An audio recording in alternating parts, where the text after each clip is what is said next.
ঠিক আছে বাবা, আমি কোনোদিন মানে আমার জন্য দোয়া করেন আপা। অবশ্যই দোয়া করবো। আপনার শাশুড়িকে দেখতে আসলাম, তাহলে আপনার শাশুড়ির নাম কি আপা? ফয়জুল নাহার। ফয়জুল নাহার। ফয়জুল নাহার। ও, নেহার। ফয়জুল নাহার। ওনার বয়স কত? 80 হবে। 80।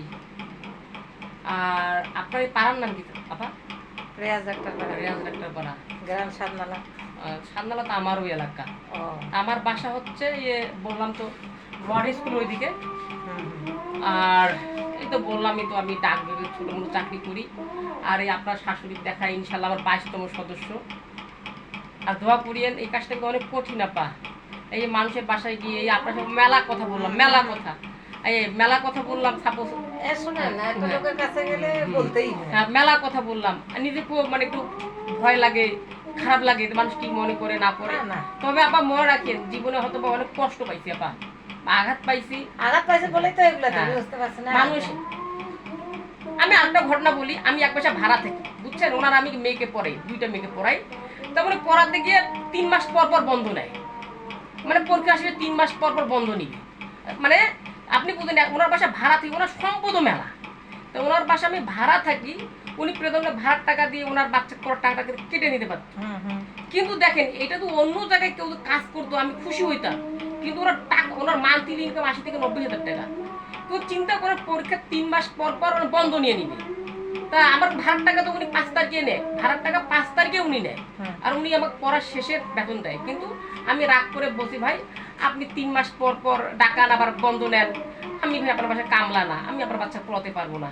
তাহলে বুঝেন টাকার জন্য। আর আমি কি আপনাদের বাসায় আসছি, আমার কি তেলের খরচ হয় নাই? আমার আঙ্গুর নিয়েছে 150 টাকা, হয় যায় নাই? হ্যাঁ। তা আমি বললাম আপনাকে মূলত বলতেছি এটাই, যে এখনকার মানুষ বর্তমান উদার না, কোনো উদার না। তো এই যে উদার না আপা, এই জন্য বললাম যে একটা মানুষের এক্সাম্পল দিয়ে কথাটা বললাম।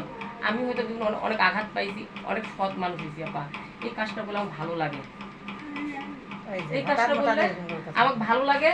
আপনার একটা আঙ্গুর গুলো খাওয়াইয়েন আপা, ব্লেন্ডার করে খাওয়াইয়েন। আমি আবার শুনলাম যে আপনার কিছু খায় না, আমি জুস বা কিনতে চাইছিলাম না, জুস খাওয়াই না, ওগুলো পায়খানা করে। পরে ভাবলাম যে জুসগুলা কেমিক্যাল, আবার ট্রাবল আছে, এই ভাবলাম প্রায় লোক আনতেছে তো। আমি আবার ভাবলাম যে আঙ্গুর চাষির জন্য কিনছি, চাষির উদ্দেশ্যেই দিব, আর যদি কোনো কিছু লাগে তো আমি হাতে টাকা পাবো, সে আমার লাগছিল সেটা বললাম। এই জন্য আপা আমি জুসটা কিনি নেই আপা। এই বেদানা খাওয়াচ্ছি, আর এই যে মালটা, এই 2টা রস খাওয়াই। আর মাঝে মধ্যে আর কি সুজি একটু, এতটুকু সুজি দিয়ে এতটুকু পানি দিয়ে হালকা করে এই। আর দোয়া করে না আপা, আমি ধরো এই কাজটা ধরো করতে পারি আপা, আমি যতদিন বেঁচে আছি। আপনার চেষ্টা থাকলে অবশ্যই পারবেন। আপনার শাশুড়ি ধরা 22তম সদস্য, আর আমি এই কাজ আলুকডি, নখর, হাসুমপুর, মানে তারপর আবার রানীবন্দর, মানে মেলায় জায়গায় এই কাজ করে আসি, বিভিন্ন জায়গায় গেছি, ভালো লাগে আপা। এই কাজটা যখন আমি করি 3 দিন আগ থেকে আমার মাঝে একটা আনন্দ শুরু হয়। তো বললাম তো, আমি তো বিশেষ ক্যাডারও হই, আমার পাশের বাসার বাড়ি মানুষ চিনবে না, ছেলেকে অমুক বিশেষ ক্যাডার কেউ চিনবে না।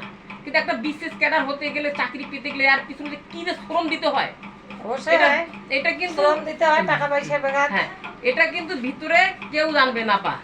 তো এই কারণে আপা আমার এই কাজটা মানে যুগ যুগ বেঁচে ধরে থাকবো।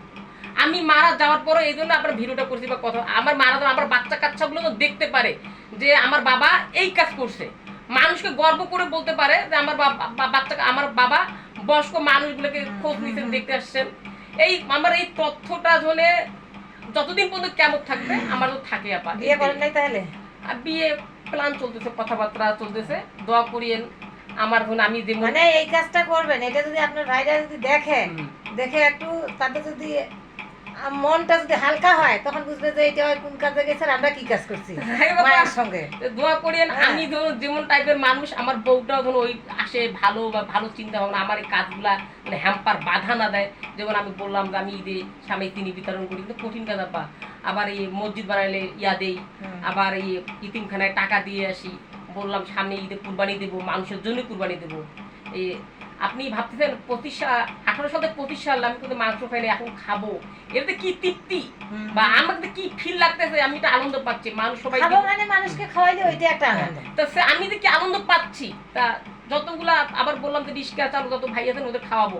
তা এই কাজটার মধ্যে সবচেয়ে আমি এইটা আনন্দ পাই। শোনেন, এটা তো পয়সা পান না, যে চাকরি করেন এটা স্যালারি কেমন পান? আল্লাহ আলহামদুলিল্লাহ। তো ওইটা দিয়ে আপনার হ্যাঁ। প্রমোশন হচ্ছে তো না? হ্যাঁ, প্রমোশনে এই 1 বছর 5 মাসের মধ্যে পাবো।